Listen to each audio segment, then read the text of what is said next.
Hello दोस्तों,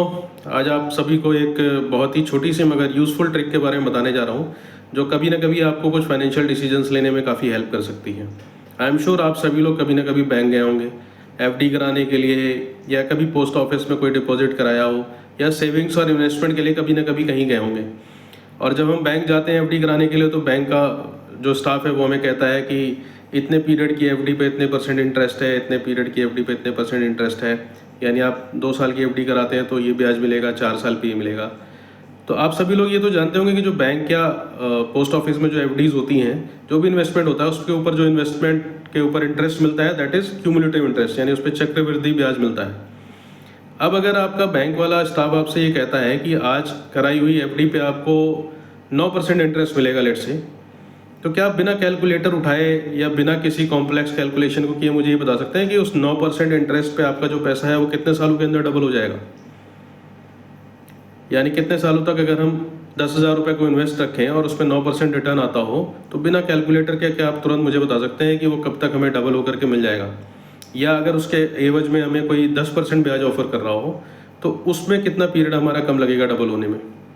I am sure इसको calculate करने में थोड़ा सा टाइम लगता है, बट मैं आपको एक छोटी सी ट्रिक बता रहा हूँ कि अगर आप अपने किसी भी अमाउंट को किसी इंस्टीट्यूशन में 9% के इंटरेस्ट रेट पे डिपॉजिट करते हैं, तो वो 8 साल के अंदर अंदर आपका अमाउंट डबल हो जाएगा अगर उसमें आपको क्यूमुलेटिव इंटरेस्ट मिलता है। उसी की जगह अगर आपको कोई 10% ब्याज ऑफर करता है, तो आपका पीरियड 7 साल लगेगा उसको डबल होने में। अगर वही अमाउंट या वही इन्वेस्टमेंट 15 साल के इंटरेस्ट पे आपका क्यूमुलेट हो रहा है, तो आपको 5 साल के अंदर अंदर वो अमाउंट डबल हो जाता है। 18% के इंटरेस्ट रेट पे अगर आप उसको इन्वेस्ट कर रहे हैं, तो ऑलमोस्ट 4 ईयर्स के अंदर अंदर वो आपका डबल हो जाएगा। अगर 6% के इंटरेस्ट रेट पे हम उसी को डिपॉजिट करते हैं, तो वो अमाउंट आपका 12 साल के अंदर डबल हो जाएगा।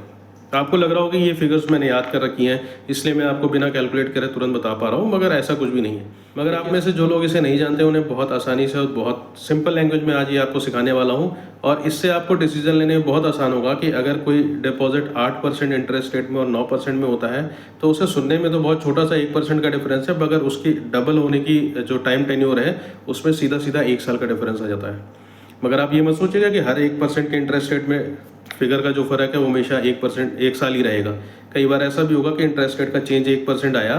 यानी अगर 12% इंटरेस्ट रेट पे कोई चीज़ क्यूमुलेट हो रही है,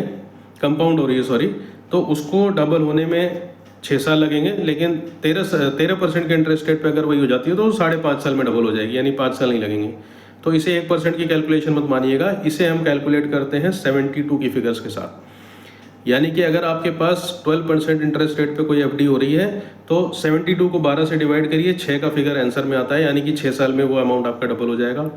अगर कोई अमाउंट 18% के इंटरेस्ट रेट पे कंपाउंड हो रहा है, तो 72 को 18 से डिवाइड करिए, आंसर आता है 4, यानी कि 4 साल में वो अमाउंट आपका सीधा सीधा डबल हो जाएगा। ठीक इसी की रिवर्स कैलकुलेशन अगर आप करना चाहें और आप ये देखना चाहें कि अगर आपका कोई अमाउंट 3 साल में डबल हो गया है, तो उस पर आपको क्या इंटरेस्ट रेट मिला है, तो आप 72 को 3 से डिवाइड करिए, यानी आपका जो प्रॉफिट हुआ है उसमें आपको 24% के इंटरेस्ट रेट से रिटर्न आया है। और इसको जान करके मैं आपको एक बहुत अच्छी और रियल फिगर बताऊं, जो लोगों के दिमाग में अक्सर एक मिसकॉन्सेप्शन रहता है। जो लोग रियल एस्टेट में इन्वेस्ट करते हैं, यानी अगर आपने कोई ज़मीन खरीदी है, तो मैंने अक्सर लोगों को देखा है कि वो कहते हैं मैंने 1 करोड़ की ज़मीन ली थी और देखिए 5 साल में डबल हो गई।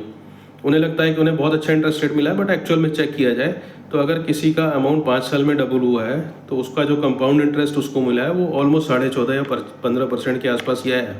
हो सकता है कि उसके अदर एसेट क्लासेस में जहाँ उसका इन्वेस्टमेंट है, उसमें भी उसको 15 से ज़्यादा % का इंटरेस्ट आ रहा हो, बट उसको सुनने में ये लगता है कि ये रियल एस्टेट में हमारा 5 साल में अमाउंट डबल हो गया, और बाकी का चूंकि वो कंपेयर नहीं करता है, तो वो इस चीज़ को एनालाइज नहीं कर पाता है। तो आई होप कि अगर आप ये कैलकुलेशन समझ पाए होंगे, तो इससे आपको चीज़ों को कंपेयर करने में, अपने एसेट्स को कंपेयर करने में और उससे मिलने वाले बेनिफिट को कंपेयर करने में हेल्प मिलेगी।